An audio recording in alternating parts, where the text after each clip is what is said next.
Good morning बच्चों। आज हम आपको ऑक्सीकरण अंक के बारे में बताएंगे। इसके पहले हम आपको ऑक्सीकरण के बारे में बताए थे कि ऑक्सीकरण अवस्था क्या होती है। किसी भी परमाणु के बाह्यतम कक्ष में जो भी इलेक्ट्रॉन होंगे या फिर जो किसी भी अभिक्रिया में भाग लेते हैं वही उसकी संयोजकता कहलाती है। तो इसी आधार पर हम ऑक्सीकरण अवस्था के बारे में एक अभिक्रिया के द्वारा हम इसे समझाते हैं आपको। जैसे एक रिएक्शन है, इसे इस प्रकार लिख सकते हैं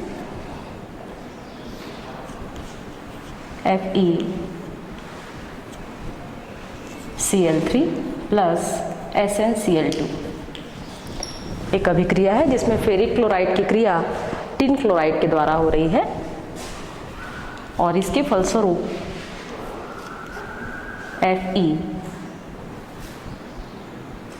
FeCl2 प्लस SnCl4 बन रहा है। ये एक रिएक्शन है।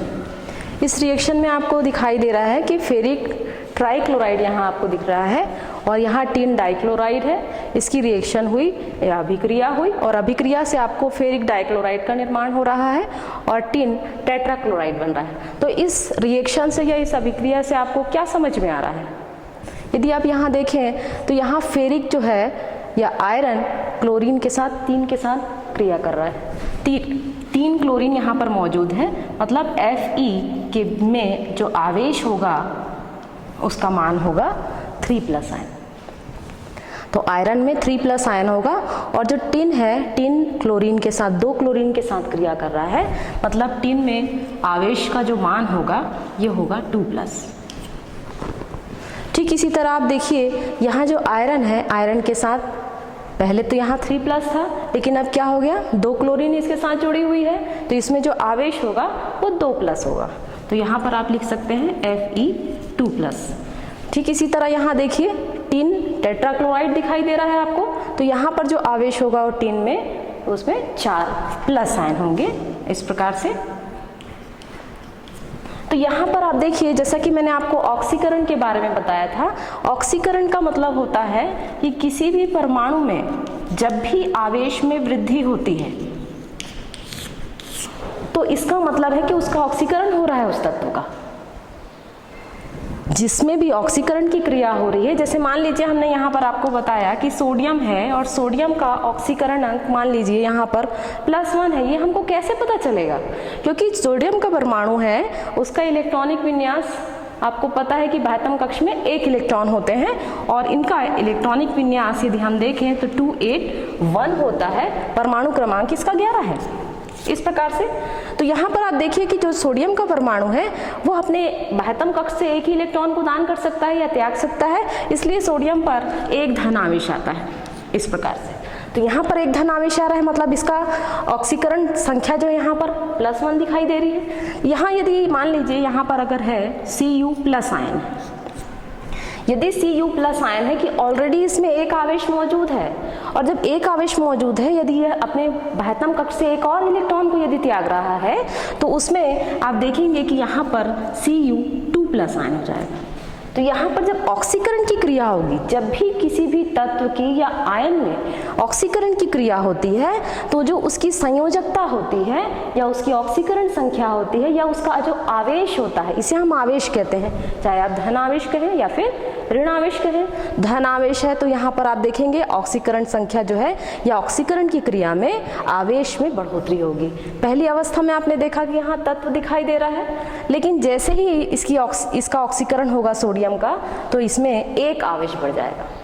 ठीक इसी तरह आप देखिए कॉपर पर यहाँ पर 1 धन आवेश दिखाई दे रहा है, ऑलरेडी यहाँ 1 धन आवेश है पहले से ही, और जैसे ही फिर से इसका ऑक्सीकरण होता है तो ऑक्सीकरण होने के बाद कॉपर में 2 धन आयन दिखाई दे रहे हैं, क्योंकि जैसे ही ऑक्सीकरण की क्रिया होगी तो आवेश में बढ़ोतरी होती है। तो आवेश में बढ़ोतरी हो रही है, इसका मतलब है ऑक्सीकरण हो रहा है। ठीक इसी तरह यदि हम अब चयन की बात कर रहे हैं, जैसे हमने यहाँ पर देखा इस रिएक्शन में, इस अभिक्रिया में जो यहाँ पर देख रही है आप लोग Fe3+ आयन है, तो Fe3+ आयन है तो यहाँ पर आप देखिए Fe2+ आयन हो रहा है। तो यहाँ पर यदि इसी अभिक्रिया को यदि हम उल्टा करें, जैसे इस प्रकार से हम लिख सकते हैं, जैसे मान लीजिए Cu2+ आयन है, कॉपर में 2 आवेश दिखाई दे रहे हैं, यदि इसका अपचयन होता है तो तो अपचयन का मतलब होता है कि किसी भी अभिक्रिया में किसी भी तत्व का यदि अपचयन हो रहा है तो उसके आवेश में कमी आएगी।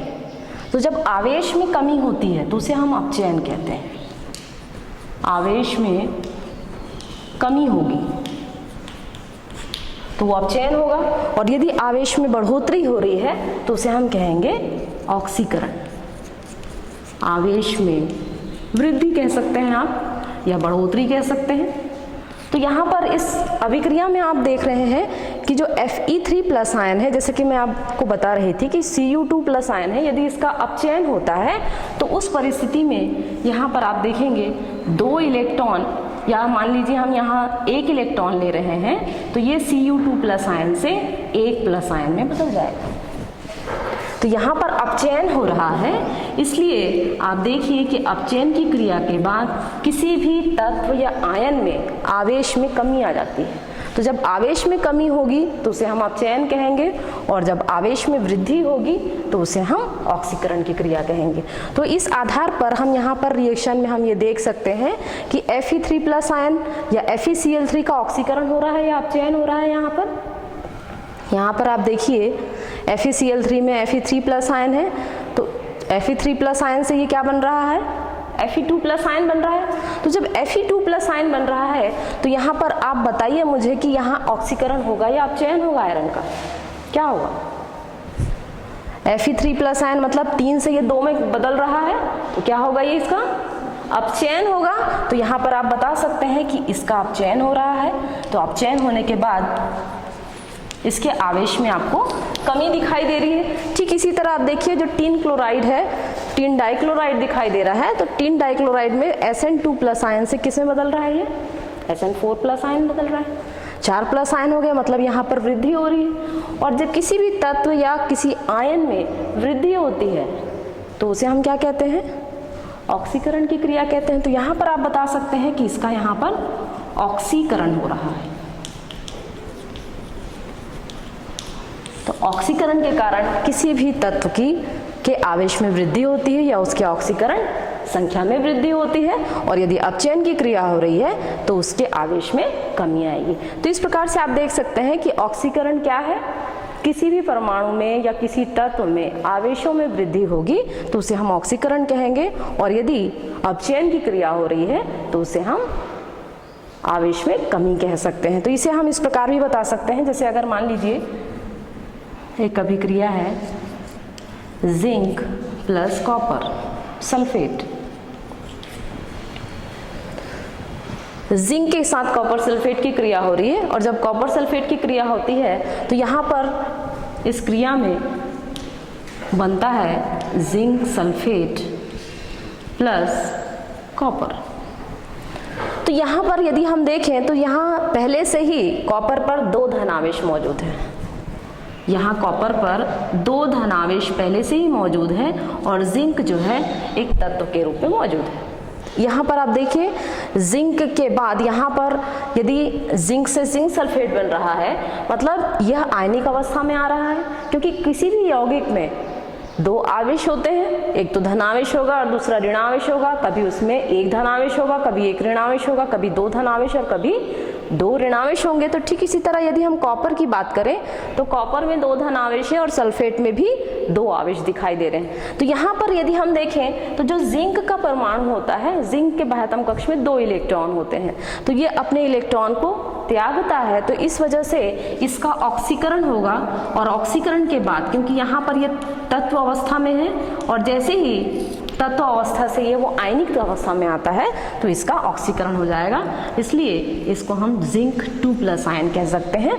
ठीक इसी तरह कॉपर है, ये कॉपर पहले 2+ आयन अवस्था में है अभिकारक में, और जैसी अभिक्रिया होती है तो ये तत्व की अवस्था में आ जा रहा है। तो इस आधार पर हम इस रिएक्शन को ऐसा लिख सकते हैं, zinc plus Cu2+ ion arrow zinc 2+ ion plus Cu, इस प्रकार से लिखा जा सकता है इसे, क्योंकि यहाँ पर जिंक का ऑक्सीकरण हो रहा है और कॉपर का अपचयन हो रहा है, क्योंकि यहाँ पर इसके आवेशों में वृद्धि हो रही है जिंक के, और कॉपर के आवेशों में कमी आ रही है, और कमी आने के कारण वो तत्व अवस्था में निर्मित हो रहा है। नेक्स्ट है तो ये हम ये बता सकते हैं किसी भी अभिक्रिया के आधार पर कि उसमें ऑक्सीकरण कैसे होगा और अपचयन कैसे होगा। अब इसी को ध्यान में रखते हुए ऑक्सीकरण अंक के बारे में आपको बताते हैं।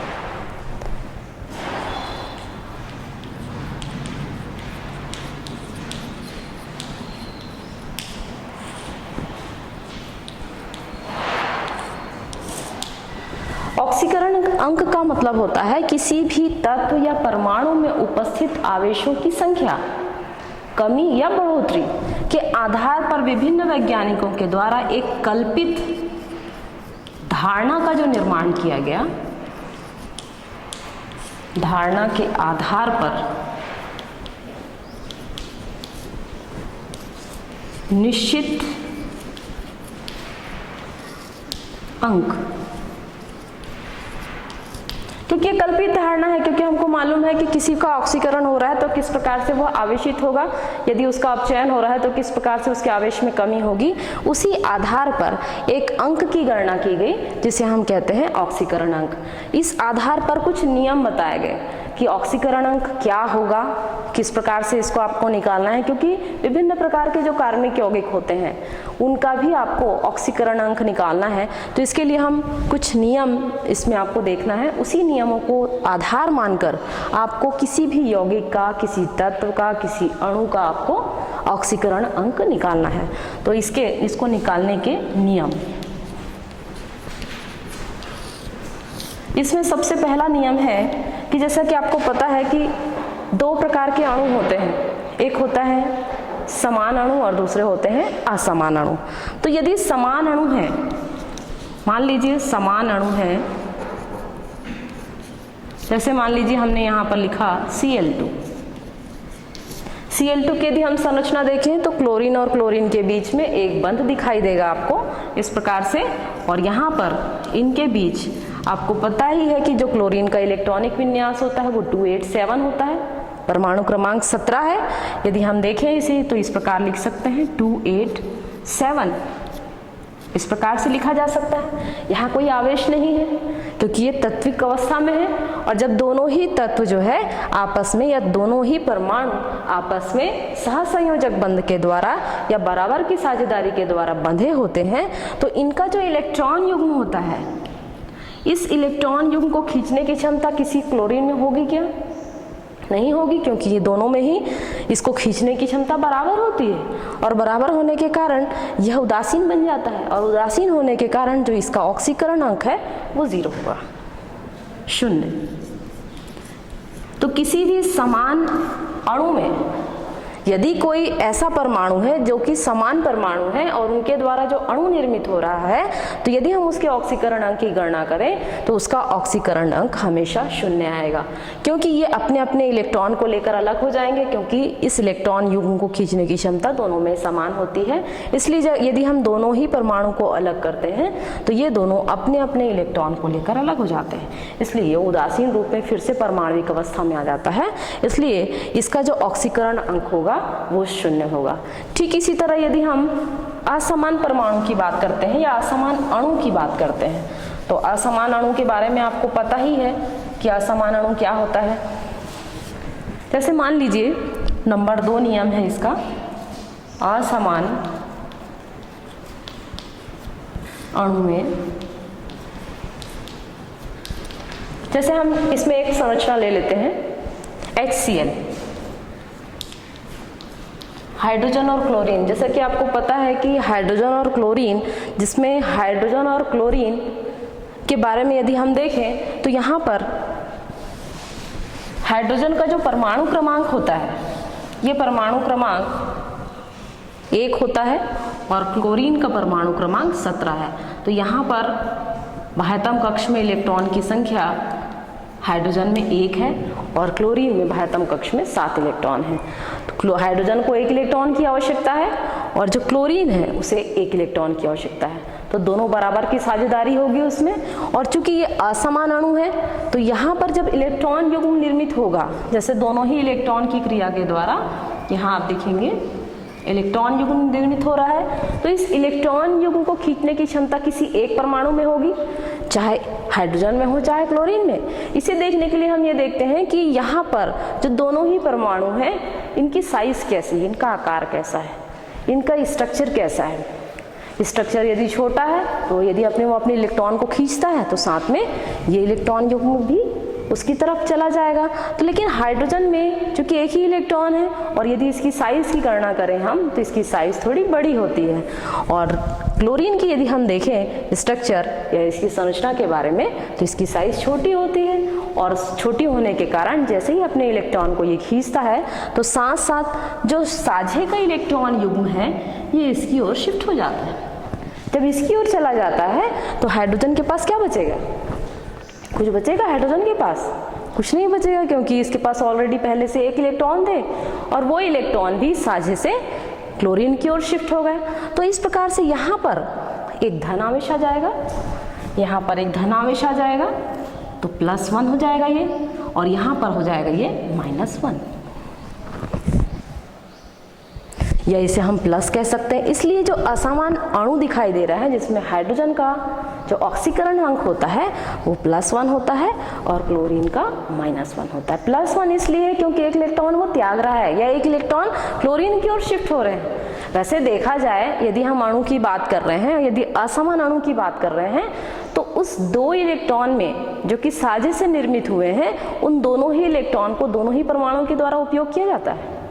ऐसा नहीं है कि ये शिफ्ट हो रहा है तो पूरी तरह से क्लोरीन की तरफ चला जाएगा। खींचने की क्षमता उसमें है, लेकिन जनरली नियम के आधार पर यदि हम देखें तो इस दो इलेक्ट्रॉन का, जो कि इससे हम इलेक्ट्रॉन युग्म कहते हैं, जिसको खींचने की क्षमता यदि किसी एक में भी है, लेकिन उस इलेक्ट्रॉन युग्म का उपयोग दोनों ही परमाणु के द्वारा किया जाता है, तभी तो ये सहसंयोजक बंध बन रहा है। सहसंयोजक बंध मतलब साझेदारी की क्रिया हो रही है। और इस तरह से आप देखेंगे कि असमान अणु है तो इसमें आपको देखना है कि कौन सा असमान परमाणु है, इसमें कम विद्युत ऋणी है या अधिक विद्युत ऋणी है। तो उस आधार पर आपको यहाँ जैसे अगर HCl है तो यहाँ पर इसका +1 होगा और इसका -1 ऑक्सीकरण अंक होगा। लेकिन अगर समान परमाणविक है तो यहाँ पर इसका परमाणु का ऑक्सीकरण अंक हमेशा 0 होगा। ठीक इसी तरह नंबर 3 नियम है तत्विक अवस्था या तत्व की अवस्था। तत्व की अवस्था में ऑक्सीकरण अंक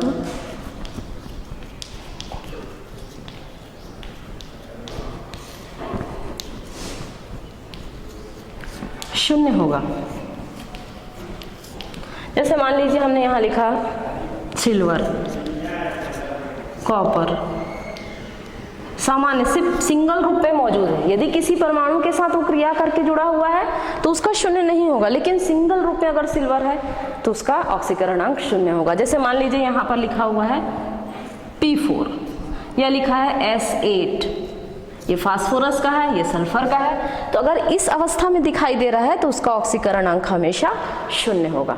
तो तात्विक अवस्था या परमाणविक अवस्था, तत्व जब सिंगल रूप में होता है या एकल रूप में होता है या परमाणविक अवस्था में होता है तो उसके लिए आप ऑक्सीकरण अंक की गणना यदि आप करते हैं तो इसका मान हमेशा 0 आएगा। तो इस प्रकार आप देख सकते हैं कि यदि तत्व की अवस्था है, तत्व सिंगल रूप में है, तो उसके लिए हम ऑक्सीकरण अंक जो है 0 ही लेंगे।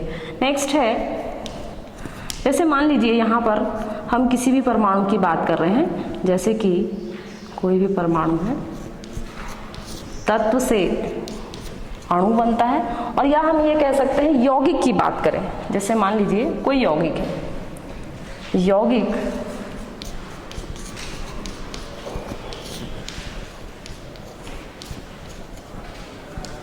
की ऑक्सीकरण अवस्था में यदि हम देखें तो इसको हम इस प्रकार देख सकते हैं। जैसे मान लीजिए हमने लिखा यहाँ HNO3, यदि हम इसकी बात कर रहे हैं चूंकि यह अम्ल है, और यदि हम इसके ऑक्सीकरण अंक की बात करें तो इसका ऑक्सीकरण अंक 0 होगा। इसे हम निकाल भी सकते हैं। जैसे मान लीजिए हमको पता है कि हाइड्रोजन का परमाणु क्रमांक +1 होता है, ऑक्सीकरण अंक हम निकाल चुके हैं, तो इसे हम लिख सकते हैं +1 +5 +3 × -2। तो ये हो गया यहाँ पर 1 + 5 - 6 इस प्रकार से। तो ये 5 और 1 6 हो गया, 6 में से 6 गया 0। तो यहाँ पर इसका ऑक्सीकरण अंक आ गया 0। तो इस प्रकार से किसी भी यौगिक के लिए यदि हम बात करें तो यौगिक का जब हम ऑक्सीकरण अंक निकालते हैं तो उसका मान जो है 0 होता है, क्योंकि वो उदासीन हो जाता है और ये अम्ल के रूप में है। उसी प्रकार से दूसरे भी यौगिक के लिए अगर हम निकालते हैं तो उसका भी मान हर परिस्थिति में 0 होगा, ऐसा ज़रूरी नहीं है। कुछ कुछ परिस्थिति में इसका मान 0 होगा। हम आगे भी इसके बारे में आपको बताएंगे, इसे आप नोट कर लीजिए।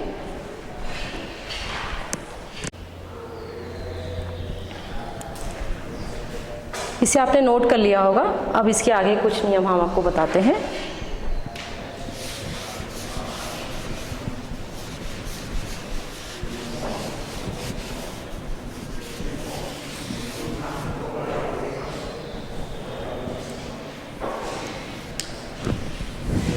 अब इसके आधार पर यदि हम 5वां नियम देखें तो जितने भी क्षार धातुएं हैं, क्षार धातुएं व क्षारीय मृदा धातुएं,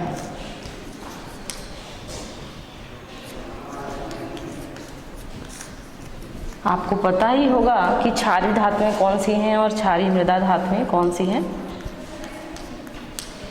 आवर्त सारणी में देखें तो जो फर्स्ट ए के जितने भी तत्व हैं और सेकंड ए के जितने भी तत्व हैं उनको हम क्रमशः क्षार धातुएं और क्षारीय मृदा धातुएं कहते हैं। तो यहाँ पर आप देखेंगे कि जितनी भी क्षार धातुएं हैं उनके लिए जो ऑक्सीकरण अंक होता है वो +1 होता है। ये फिक्स है, +1 ही होगा। और यदि हम क्षारीय मृदा धातुओं की बात करें तो इनके लिए होगा +2। ये फिक्स है, +1 ही होगा और +2 होगा। ठीक इसी तरह जैसे हम हाइड्रोजन की बात करते हैं तो हाइड्रोजन का परमाणु क्रमांक आप सभी को पता है 1 होता है और उसका ऑक्सीकरण अंक जैसा मैंने अभी बताया आपको कि +1 होगा। HCl के केस में हमने देखा कि +1 होता है, लेकिन कुछ परिस्थितियां ऐसी होती हैं जिसमें उसका -1 होता है। तो जब हाइड्रोजन का परमाणु सक्रिय धातुओं से क्रिया करता है, सक्रिय धातु से क्रिया करने पर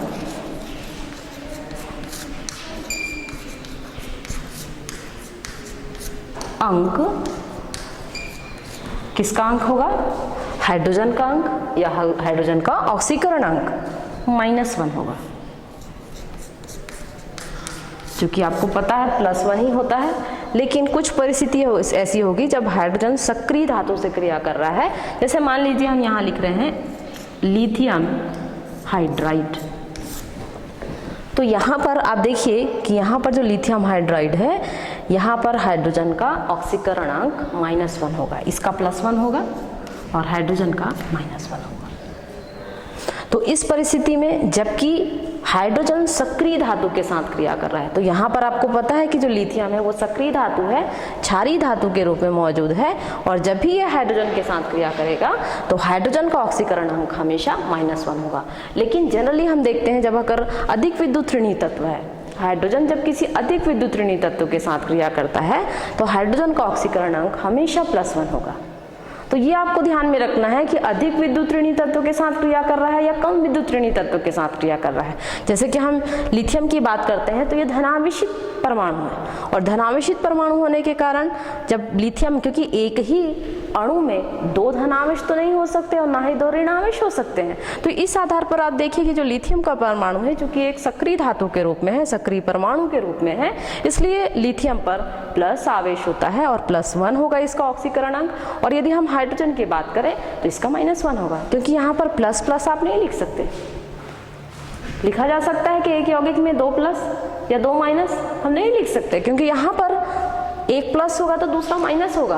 और जब ऐसी परिस्थिति आ रही है तो तब यह परिस्थिति तभी उत्पन्न होगी जब हाइड्रोजन किसी सक्रिय धातु के साथ क्रिया करेगा और उसका ऑक्सीकरण अंक जो होगा वो -1 होगा। तो ये हो गया आपका 6वां नियम। नेक्स्ट है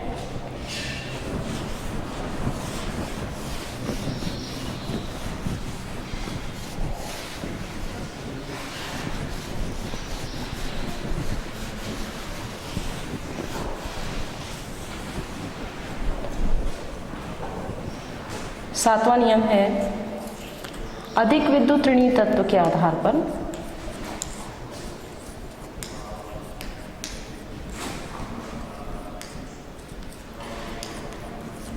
ऋणी तत्व में अधिक विद्युत ऋणी तत्व, आपको सभी को पता है ना कि अधिक विद्युत ऋणी तत्व हम किसे कहते हैं, क्योंकि अधिक विद्युत ऋणी तत्व की बात हो रही है तो जहां पर भी विद्युत ऋणात्मकता का गुण अधिक होगा, मतलब इलेक्ट्रॉन युग्म को खींचने की क्षमता जिसमें भी अधिक होती है, और ये अधिकता तभी होती है जब कोई भी परमाणु आवर्त सारणी में आगे की ओर अग्रसर होता है।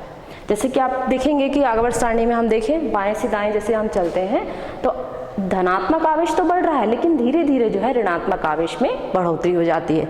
तो इस आधार पर यदि हम अधिक विद्युत ऋणी तत्व की बात करें तो इसमें आप नाइट्रोजन को भी ले सकते हैं, ऑक्सीजन को भी ले सकते हैं, फ्लोरीन को भी ले सकते हैं। तो ये जितने भी तत्व होंगे ये अधिक विद्युत ऋणी तत्व होंगे, इसमें आप क्लोरीन भी ले सकते हैं। तो यहाँ पर जो अधिक विद्युत ऋणी तत्व आ रहे हैं, ये अधिक विद्युत ऋणी तत्व के लिए जो ऑक्सीकरण अंक होगा, जैसे हम नाइट्रोजन की बात करें तो यहाँ पर -3 होगा इसका। ठीक इसी तरह ऑक्सीजन की बात कर रहे हैं तो इसका -2 होगा, इसका -1 होगा, और क्लोरीन का भी -1 ऑक्सीकरण अंक होगा। क्योंकि यहाँ पर आप देखिए जब हम नाइट्रोजन की परिस्थिति देखें तो नाइट्रोजन का परमाणु क्रमांक कितना होता है, 7 होता है, और उसके बाह्यतम कक्ष में इलेक्ट्रॉन की संख्या 5 होती है। और यदि हम यदि इसके अष्टक नियम के आधार पर देखें, यदि इसके बाह्यतम कक्ष में 5 इलेक्ट्रॉन हैं तो अष्टक पूरा करने के लिए इसको 3 चाहिए, तो जो इसका ऑक्सीकरण अंक होता है वो 3 भी होता है और +5 भी होता है। लेकिन +5 की परिस्थिति बहुत कम होगी। कभी कभी ऐसा भी हो सकता है कि जब ऑक्सीकरण अंक निकाल रहे हैं तो आपका ऑक्सीकरण अंक 5 आएगा या +5 होगा, -5 होगा, ऐसा भी हो सकता है, या अधिकतर -3 होगा। तो दोनों ही परिस्थिति में आ रहा है तो दोनों ही सही होगा। लेकिन अगर आपने +4 निकाला या -4 निकाला तो आपके लिए ये आंसर जो है आपका गलत हो सकता है। तो इस बात का ध्यान में रखेंगे आप कि संयोजकता किसी परमाणु की कितनी है। तो संयोजकता को निकालने के लिए आपको उसका परमाणु क्रमांक मालूम होना चाहिए। जब आपको परमाणु क्रमांक मालूम होगा तो उसके इलेक्ट्रॉनिक विन्यास की आप स्ट्रक्चर बनाएंगे, उसकी संरचना बनाएंगे, और उसी आधार पर आप उसका ऑक्सीकरण अंक निकालेंगे। तो यहाँ पर भी देखिए ऑक्सीजन की हम बात कर रहे हैं तो ऑक्सीजन का -2 होता है और +6 भी होता है। तो यहाँ +6 भी आ सकता है और -2 होगा, ज़्यादातर तो -2 ही होगा, क्योंकि यदि हम ऑक्सीजन की बात करें तो ऑक्सीजन का परमाणु क्रमांक 8 होता है, उसके बाह्यतम कक्ष में 6 इलेक्ट्रॉन है, और यदि हम भाग लेने वाले इलेक्ट्रॉन की बात करें तो सिर्फ 2 ही इलेक्ट्रॉन उसके साथ क्रिया करते हैं ऑक्सीजन के साथ, और इस प्रकार से ये -2 इसका ऑक्सीकरण होगा। ठीक इसी तरह आप देखिए फ्लोरीन के लिए, तो फ्लोरीन का जो ऑक्सीकरण अंक है ये -1 क्यों होता है, क्योंकि फ्लोरीन का परमाणु क्रमांक 9 है, इसके बाह्यतम कक्ष में इलेक्ट्रॉन की संख्या 7 होती है, और अष्टक नियम के अनुसार इसके बाह्यतम कक्ष में सिर्फ 1 इलेक्ट्रॉन की आवश्यकता है। तो जैसा कि आपको पता है कि ऋण आवेश कब आएगा, जब किसी भी परमाणु का अपचयन होगा। जब परमाणु का अपचयन होगा तो उसमें एक माइनस आयन आ जाएगा, और यदि ऑक्सीकरण हो रहा है तो एक प्लस आयन होगा। तो इस आधार पर फ्लोरीन में -1 होता है इसका ऑक्सीकरण अंक, और यदि हम क्लोरीन की बात करें, जो कि फ्लोरीन के बाद क्लोरीन आता है, उसी ग्रुप का सदस्य है ये, तो इस आधार पर इसका ऑक्सीकरण अंक भी -1 होगा, क्योंकि ये सभी अधिक विद्युत ऋणी तत्व है। लेकिन यदि हम इसका क्रम देखें तो यहाँ पर आप +7 भी लिख सकते हैं, इसे आप +7 भी लिख सकते हैं। तो कभी कभी ऑक्सीकरण अंक निकालने के वक्त आपको यह भी परिस्थिति आपको देखने में आ सकती है। तो आप ये मत सोचिए कि गलत हो गया, क्योंकि आपके लिए आंसर आपका इस प्रकार भी आ सकता है। नेक्स्ट है 8वां रूल,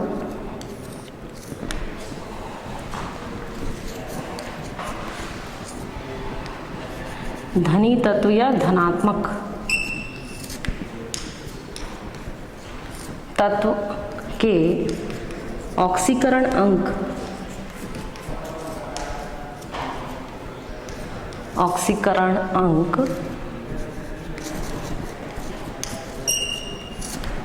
आवर्त सारणी में बाएं से दाएं बढ़ते हैं। आवर्त सारणी में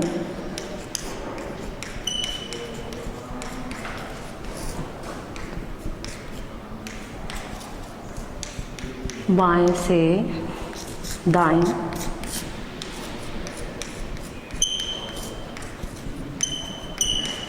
बढ़ते हैं। जैसे कि आप देखिए कि यदि हम लिथियम की बात करते हैं तो जो लिथियम होता है ये फर्स्ट ए का तत्व है, तो इसका ऑक्सीकरण अंक +1 होगा।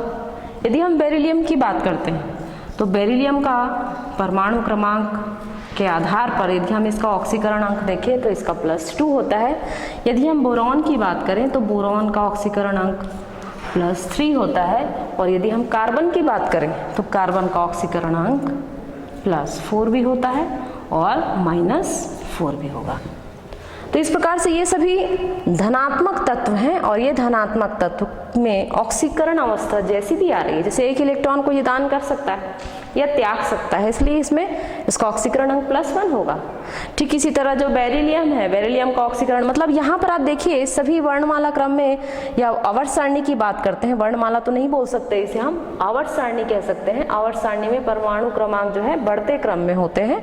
तो यहाँ पर इसका परमाणु क्रमांक यदि 3 है तो इसका 4 होगा, इसका 5 होगा और कार्बन का 6 होता है, क्योंकि ये बढ़ते क्रम में आपको दिखाई दे रहा है। तो यहाँ पर जब भी हम ऑक्सीकरण अंक की बात करें तो आवर्त सारणी में बाएं से दाएं जैसे ही आप चलते हैं तो वहाँ पर जो धनात्मक ऑक्सीकरण अंक का मान होगा वो धीरे धीरे क्रमशः बढ़ेगा और बढ़ने के बाद धीरे धीरे घटेगा। और घटेगा मतलब क्या हो गया, अधिक विद्युत ऋणी तत्व आ गए। जैसे कि हमने आपको कार्बन के बाद बताया, कार्बन के बाद नाइट्रोजन आता है, तो यहाँ पर नाइट्रोजन में अब -4 या +4 के बाद सीधा क्या आ गया, -3 हो गया, -3 के बाद -2 हो गया, -2 के बाद -1 हो गया। तो धीरे धीरे इसका क्रम घट रहा है।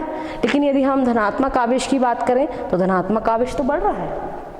या धनात्मक ऑक्सीकरण अंक की बात करें तो 4 के बाद 5 आ गए, 5 के बाद 6 है, 7 है, 7 के बाद 8 भी हो सकता है। यदि हम नियॉन की बात करें, चूंकि नियॉन जो है कौन से ग्रुप में आता है, अक्रिय ग्रुप में आता है, जो कि क्रिया नहीं करते, क्योंकि अष्टक नियम के अनुसार उसके बाह्यतम कक्ष में 8 इलेक्ट्रॉन हो जाते हैं। तो इस आधार पर आप देखेंगे कि जब हम अधिक विद्युत ऋणी तत्व और मतलब कह सकते हैं इसको कम विद्युत ऋणी तत्व की बात करते हैं तो आवर्त सारणी में पहले इसका मान, ऑक्सीकरण अंक का मान बढ़ेगा और धीरे धीरे इसका मान घटेगा। लेकिन इसे आप ध्यान ना दीजिए, क्योंकि ये विशेष परिस्थिति में ही होगा। ये जो कंडीशन आपको दिखाई दे रही है, क्योंकि कोई भी परमाणु, जैसे मान लीजिए आपके पास 7 रुपए है, आपको उसे 10 करना है, तो आपको क्या करना पड़ेगा, 3 कहीं से जुगाड़ करना पड़ेगा ना आपको। कहीं से 3 हो जाए तो मेरे पास 10 रुपए हो जाएंगे। तो इस प्रकार की जो स्थिति होती है वो किसी भी परमाणु में अष्टक नियम के आधार पर होती है कि कोई भी परमाणु जब तक अष्टक नियम के अनुसार अपने बाह्यतम कक्ष में 8 इलेक्ट्रॉन पूरा नहीं कर लेता तब तक क्रियाशील रहता है। लेकिन जैसे ही उसके पास 8 इलेक्ट्रॉन आ जाते हैं वह क्रिया करना बंद कर देता है, मतलब उदासीन हो जाता है। जैसे जो गरीब होते हैं उनको रोजी रोटी के लिए रेगुलर उनको बाहर जाना पड़ता है काम पर, यदि एक दिन भी ना जाए तो क्या होगा, खाने के लाले पड़ जाएंगे, उनको उनकी रोटी नहीं मिल पाएगी उनको, तो उनको रेगुलर काम करना पड़ता है। लेकिन अगर कोई बहुत ही अमीर है तो उसको यदि वो 1-2 दिन अगर नहीं भी काम करेगा, 1 महीना भी काम नहीं करेगा, साल भर भी नहीं काम करेगा, तो उसके पास कोई विपत्ति आ सकती है क्या, नहीं आ सकती। ठीक इसी तरह यदि हम किसी परमाणु की बात करते हैं तो परमाणु में जब तक अष्टक पूरा नहीं हो जाता तब तक वो कार्य करता है। जैसे हम नियॉन की बात करते हैं, नियॉन जो कि अक्रिय ग्रुप का है, जिसको हम उदासीन ग्रुप कहते हैं या उत्कृष्ट गैस कहते हैं, जिसमें हीलियम है, नियॉन है, आर्गन है, क्रिप्टॉन है, जीनॉन है और रेडॉन आते हैं। तो इस ग्रुप के जितने भी तत्व हैं, जैसे अगर हम नियॉन की बात करें तो जो नियॉन होता है इसका बाह्यतम कक्ष में यदि हम इलेक्ट्रॉन की चर्चा करें तो इसको हम इस प्रकार बता सकते हैं, जैसे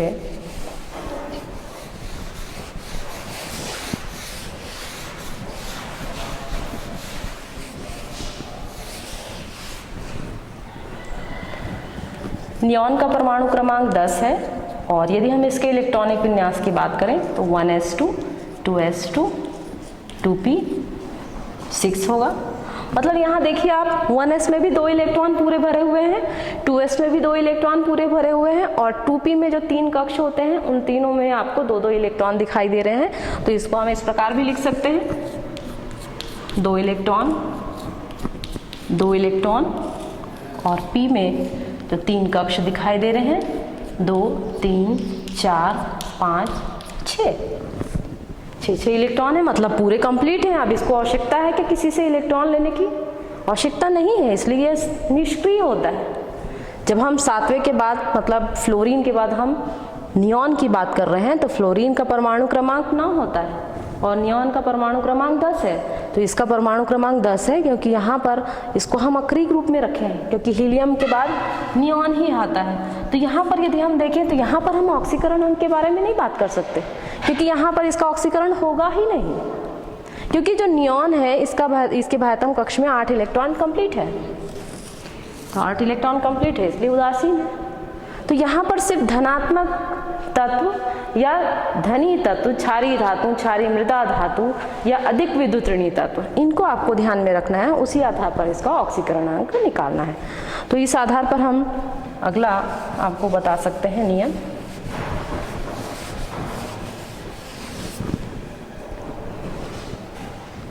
नौवां है,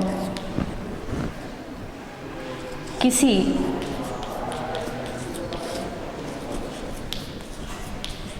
आयन में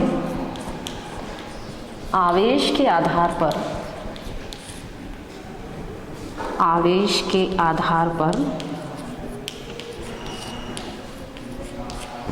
ऑक्सीकरण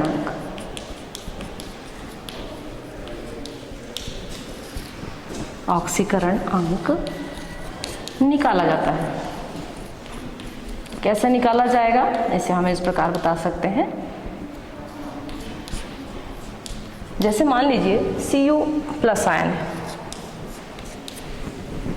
यहाँ पर एक आवेश दिखाई दे रहा है। ठीक इसी तरह यदि हम Cu2+ आयन की बात करें, यहाँ 2 आवेश दिखाई दे रहा है। तो यहाँ जो Cu+ आयन है तो इसका ऑक्सीकरण अंक होगा +1, Cu का होगा +2। लेकिन यदि हम देखें तो जो कॉपर का ऑक्सीकरण अंक होता है वो +2 ही होता है, क्योंकि इसके बाह्यतम कक्ष की बात करें तो बाह्यतम कक्ष में 2 ही इलेक्ट्रॉन होते हैं। वो 2 इलेक्ट्रॉन आसानी से वो दान कर सकता है, त्याग सकता है। तो इस आधार पर इसका ऑक्सीकरण अंक होगा +2, या यदि एक आवेश दिखाई दे रहा है तो उसका +1 होगा। तो उस आधार पर यदि हमको इसका नामकरण करना है तो इन्हीं नियमों को हमको ध्यान में रखना पड़ेगा। जब इन नियमों को हम ध्यान में रखेंगे तो उस आधार पर हम किसी भी परमाणु के लिए, किसी अणु के लिए, किसी यौगिक के लिए हम उसका ऑक्सीकरण अंक निकाल सकते हैं। तो इस आधार पर हम कुछ यौगिकों के आपको बताते हैं कि कैसे निकालना है आपको ऑक्सीकरण अंक। तो ये नियमों को आप ध्यान में रखिए। नेक्स्ट, जैसे मान लीजिए हमने लिया यहाँ पर CH4। CH4 के बारे में आप सभी को पता है क्या होता है CH4? मीथेन है ये और संतृप्त हाइड्रोकार्बन है। अब यदि हमें पता नहीं है कि कार्बन का इलेक्ट्रॉनिक विन्यास या ऑक्सीकरण अंक कितना होता है तो हमें निकालना है। अब हमको कार्बन का निकालना है तो कार्बन को हमने क्वेश्चन मार्क कर दिया, उसे हमने X ले लिया। ठीक है, X लेने के बाद हमको इसका ऑक्सीकरण निकालना है, ऑक्सीकरण अंक। तो यहाँ पर हम लिखेंगे X प्लस हाइड्रोजन में कितने परमाणु दिखाई दे रहे हैं? 4 है, तो इसे आप लिखेंगे 4। और हाइड्रोजन का हमने आपको बताया था कितना ऑक्सीकरण अंक होता है? +1 होता है। तो यहाँ पर आप लिखेंगे +1 बराबर 0। अब यहाँ पर देखिए X प्लस यहाँ पर कितने मान हो गए? X 4 का 1 से गुणन हो जाएगा तो कितना होगा? 4 ही होगा। तो X + 4 बराबर 0 और X बराबर कितना हो जाएगा? -4। तो यहाँ पर जो कार्बन है, कार्बन का ऑक्सीकरण अंक आ रहा है -4। तो यहाँ पर क्यों आ रहा है? क्योंकि जो कार्बन की जो संयोजकता है वो +4 भी होती है, या उसका ऑक्सीकरण अंक +4 भी होता है, -4 भी होता है। लेकिन अगर कहीं आपका यहाँ आ गया -3 या आ गया +3 तो गलत हो जाएगा, या उसमें आप ध्यान में रखिए कि आपने कुछ गलती की है इसलिए वो ऐसा आ रहा है। या यहाँ मान लीजिए यहाँ पर लिखा है C2H6, यदि हम कोई दूसरे यौगिक लेते हैं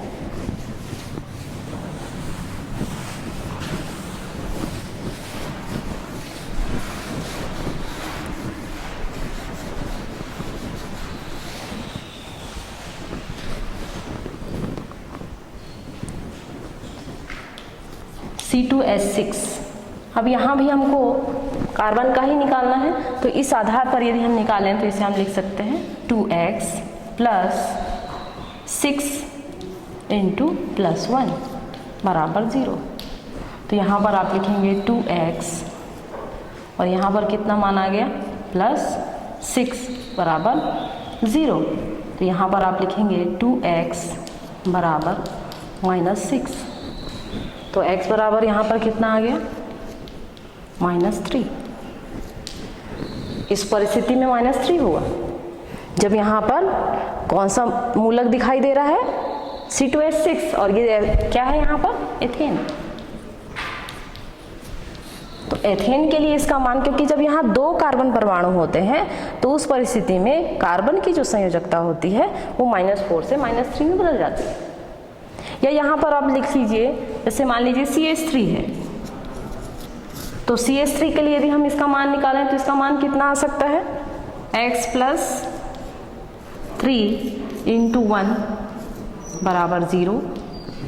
तो x + 3 = 0। तो x बराबर -3 इसका मान आ जाएगा। तो यहाँ पर लेकिन जो CH3 है वो सिंगल रूप में कभी होता है क्या? बहुत कम परिस्थिति में होता है, क्योंकि एल्किल मूलक के साथ कोई भी क्रियात्मक समूह जुड़ेगा, और जब कोई क्रियात्मक समूह जुड़ रहा है तो उस परिस्थिति में एल्किल मूलक के साथ कोई भी समूह जुड़ेगा और वह एल्किल समूह के रूप में निर्मित हो जाएगा। तो इस प्रकार से आप देख सकते हैं कि कुछ यौगिकों के रूप में यदि हमें उसका ऑक्सीकरण अंक निकालना है तो उन नियमों के आधार पर, जो कि हमने आपको बताया है कि ऑक्सीकरण अंक निकालने के लिए कौन कौन से नियम हैं, उनको यदि आप ध्यान में रखते हैं तो उस आधार पर विभिन्न प्रकार के यौगिकों का ऑक्सीकरण अंक निकाल सकते हैं। आज के लिए बस इतना ही, आगे का हम नेक्स्ट टाइम बताएंगे। धन्यवाद।